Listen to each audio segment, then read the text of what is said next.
The Meaning of Science by Tim Lewens, 2015. Credibility? Lewens was lead presenter of the Conceptual Issues theme of the 3-year John Templeton Foundation project, putting the extended evolutionary synthesis to the test. In The Meaning of Science, he applies such thinking to explore what evolutionary theory implies or could imply for the arts and the humanities. He describes for non-scientists some of the lines of thinking scientists apply to influence social policy and inspire sensational news stories.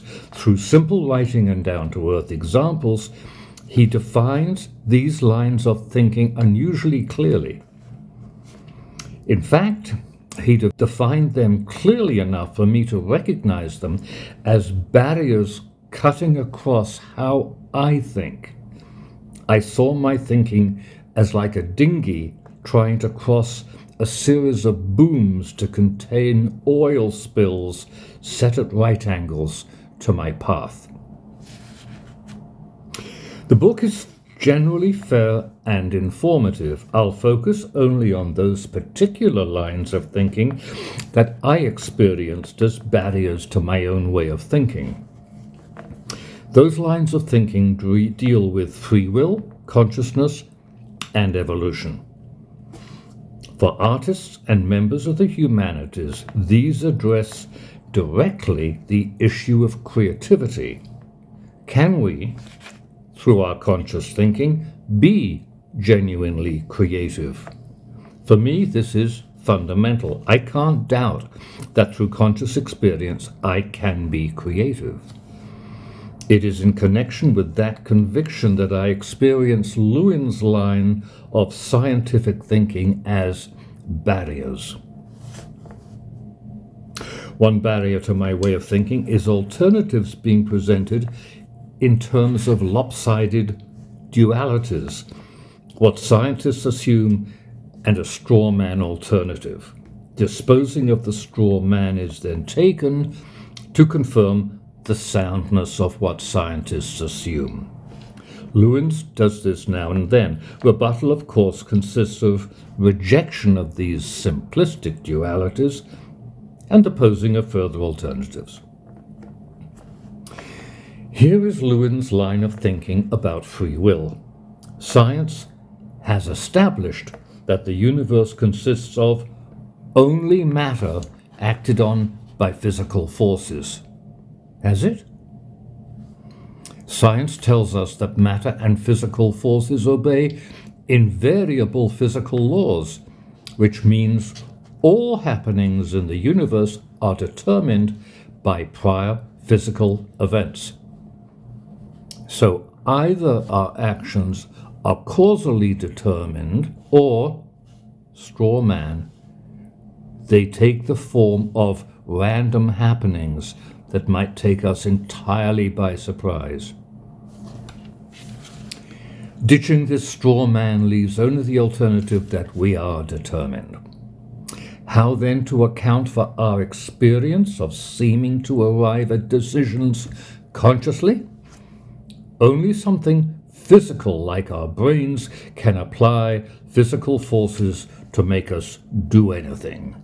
So it has to be in the brain that our decisions are arrived at. Our consciousness being no more than a kind of shadow cast by our brains, registers decisions only after the brains come up with them. To console those who can't abandon belief in the far more spooky, scientifically intolerable idea that human action is independent of prior causal influence, they are offered the consolation that the world's far too complex for anyone to actually prove that they don't have free will. That flawed argument again. So they can go on believing they have free will if they want to. But for those of us in the know, That sense of having free will is nothing but an illusion. Implied is that must go for creativity too. As behavior driven by the brain, it too must be determined and can't really result in anything novel. There it is, the now familiar argument denying free will and along with it, creativity. The argument is usually delivered at greater length. You can apply the methods of science to only what happens the same way each time you study it. In other words, to what's determined. Anything that isn't determined like that, such as creativity, that's different every time you study it, science can find no evidence for and dismisses as either random or non-physical, resistant to further study. The physicalist line of thinking takes science's inability to study creativity and free will as proof they aren't real and brands them illusions. This physicalist argument is obviously full of holes. How about conscious experience? Since we all experience it, even physicalists have to admit it exists.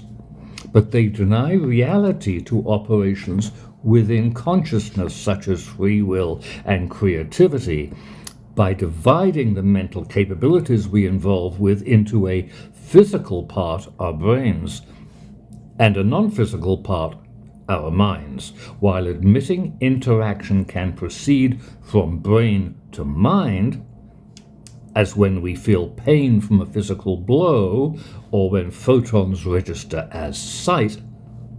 It is argued that interaction can't go the other way from anything non-physical like consciousness to something physical like the brain to drive our behavior. In fact, the mind-brain distinction is purely hypothetical. Mental operating may not divide like that at all. It may be all one, of a nature we haven't yet divined, involving interactions we've no clue to yet. Clearly, the meaning of science, as Lewens reports it, involves a notion of human nature unlike that common in the arts and the humanities. So, which version of human nature should artists and members of the humanities insist our theory of evolution be able to account for? How different is that likely to be from what scientific theories offer? Lewin traces how scientists are likely to think about this issue. In his epilogue, he says conscious sensations can be studied only as either facts and skills.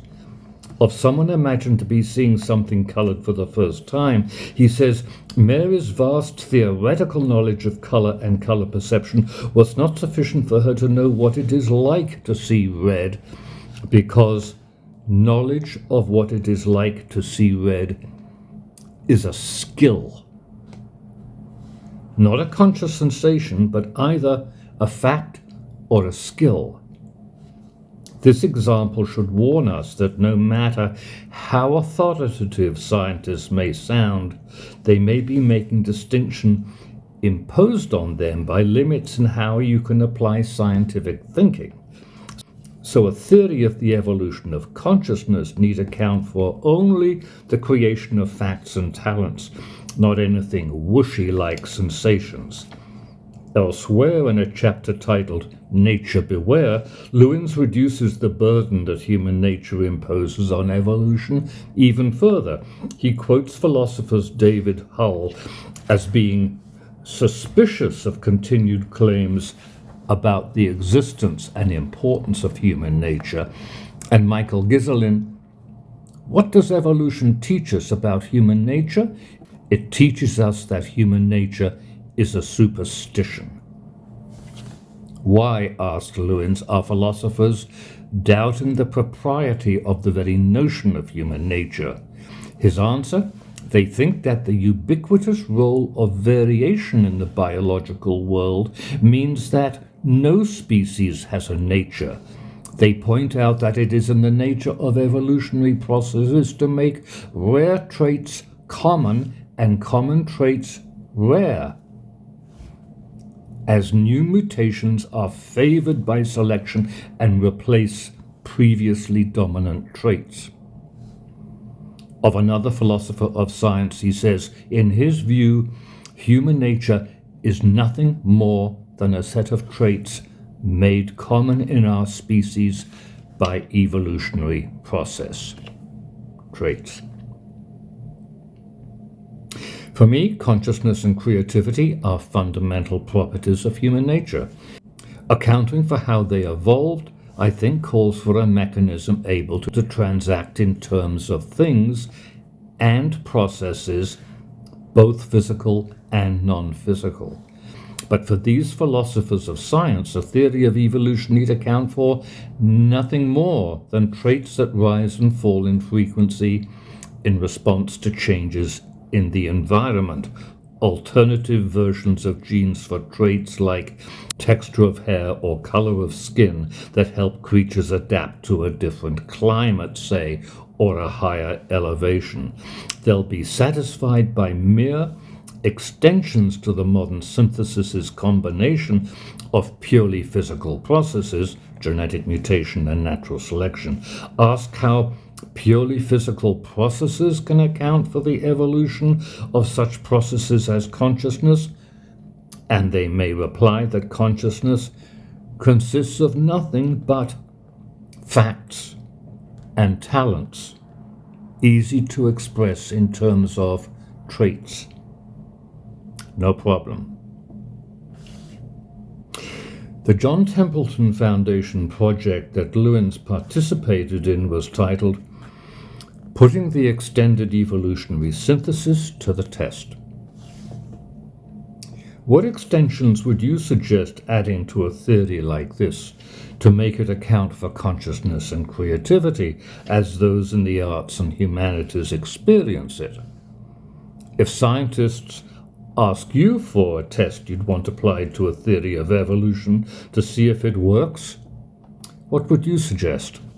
It isn't necessarily dualism to insist that something non-physical can be as real as what's physical. It's simply a realization that our acquaintance with the real world happens through two separate channels, science and consciousness. Physics applies to what happens the same way each time you do an experiment, and consciousness is how we experience and create novelty. Human nature employs both channels, and so may evolution. Timothy Lewens is a professor of philosophy at Cambridge University and a fellow of Clare College. In his book, he is reporting current thinking in his field. It is hard to know how much of he reports he himself believes, but clearly he is a determinist. Decisions that we feel are driven by free will may actually be determined for us by unconscious physical cues. Of them, he says, all of these things inform forms of free will. All are compatible with determinism. It is not clear why we should require anything more. Not clear to him, perhaps, but clear to those of us for whom creativity is a daily reality that we want taken into account in any theory of evolution.